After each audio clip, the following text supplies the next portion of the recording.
Okay, I'm not the only one because people literally are Googling this.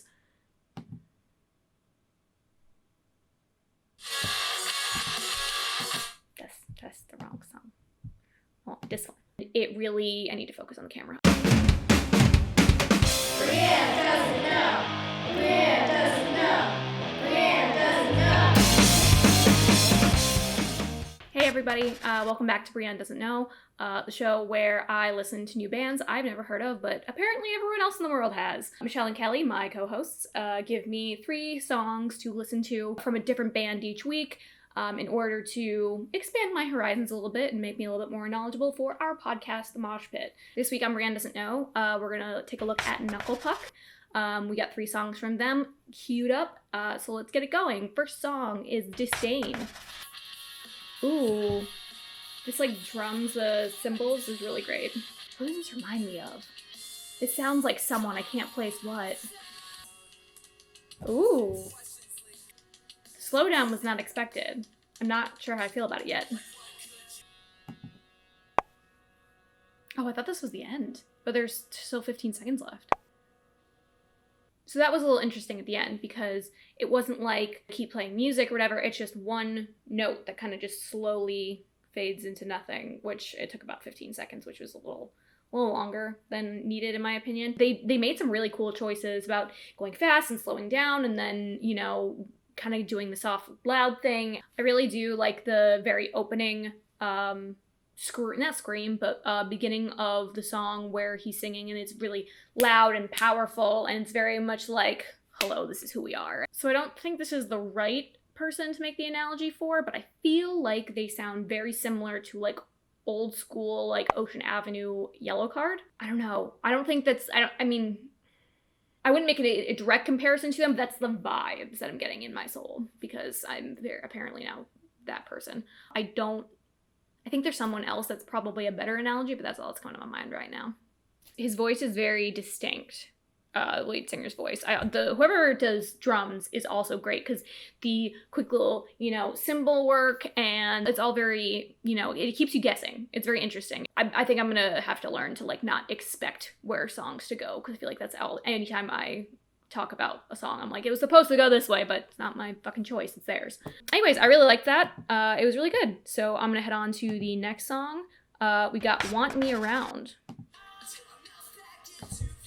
Are there 2 singers? Did I miss that on the last song? Or is he just doing a call and refrain with himself? Ooh, the drums right there were really nice. Ugh. I love dropping into acoustic bridge. So great. Came with a long trail off at the end of the song. Okay, so that was, I really liked that. The entire time I actually was just so focused on listening to it that I barely said anything because the entire time I'm just like, I want to hear this. This is such a, like, the lyrics were really great. Also, I was focused really hard on the chorus, trying to figure out what the fuck he was saying. Specifically, you play it che and that's okay. I don't even know what that means. All right, Google. Okay, so Google's no help because according to that, che is apparently some plant that is used to make red dye. Okay, so someone else is on Reddit asking the exact same question I am, so I don't feel stupid. So it's like acting chill or acting cool. Okay, well, I kind of inferred that. I think this is a song that everyone can relate to. Yeah, I don't know. This one really hit in some places. I really, really like this one. All right, on to the last one. Last song is Gone. Ooh. The beginning little it almost sounds like a stereo effect. His scream is really good. Like his like in the scream, it's nice. They really like to throw out dates. Last one they mentioned 4th of July. This one's talking about the 5th of June. The line Irish Goodbyes is great because there's no better way to leave a party than Irish Goodbye. It takes too long otherwise. Like, ooh. This breakdown, man. Again, with the long strum and just letting it fade out, is there any other way for them to end a song? I mean, not that it's a bad thing. It seems to be their overarching theme. That was really good. The breakdown at the end was so awesome. I could just picture myself like in the back of a pit because, again, seen grandma. I don't deal with the actual pits anymore, but back of the crowd, like at a concert. Oh, I miss concerts so much. Just, it was so good. They've got really good lyrics. They have a good way of like weaving a really nice story. Their lyrics make me pay attention, is basically what I'm trying to say. So I would say, all in all, my favorite song of the three. So Want Me Around's going first. I really liked it. It was a nice song to pop your head to, song that everyone can relate to, and it also is, you know, it's got a good beat, it's got great lyrics, it's the whole package. It's a good song. Next is definitely Gone.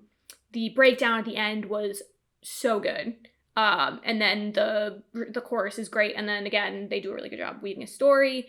And then I'm gonna put Disdain at the bottom. Not that it's bad. It's a nice change from like a normal song where, like, you know, when it comes to structure and like speed and everything.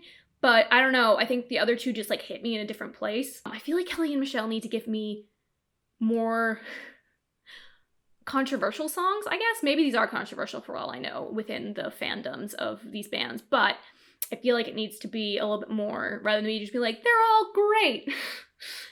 I sound like fucking Tony the Tiger. Each of these songs was different in its own way. I'm interested to see what else they do. But yeah, I don't. They were really good. They're definitely a specific like vibe of a band. Like they've got a lot more of like the screaming aspect of it. And I mean, don't get me wrong. There's definitely days where I throw on Day to Remember and just like fucking rage and scream and whatever, and I need to get that anxiety out. But there are most of the time I'm more in like the, you know, pop punk sing along stuff, and I feel like these guys are like right on the line between those, where if I'm in that screaming mood, I can definitely throw on Knuckle Puck and, you know, rage out, but then at the same time I can listen to them and just be like, and like bop my head along and whatnot. So yeah, I definitely recommend listening to Knuckle Puck. Make sure to give them a listen. Make sure to check out the Moshpit Podcast. They come out every other Sunday. Next week's Moshpit Podcast, we are actually having an in-depth interview with Mike Henneberger. And his book is Rock Bottom at the Renaissance, an emo kid's journey through falling in and out of love in and with New York City. You should definitely check it out. Well, it'll be out next Sunday. Until then, hit us up on social, comment below, you know, check us out on Instagram, Facebook, Twitter, and that's it for me, guys. Don't forget, # keep calm and mosh on.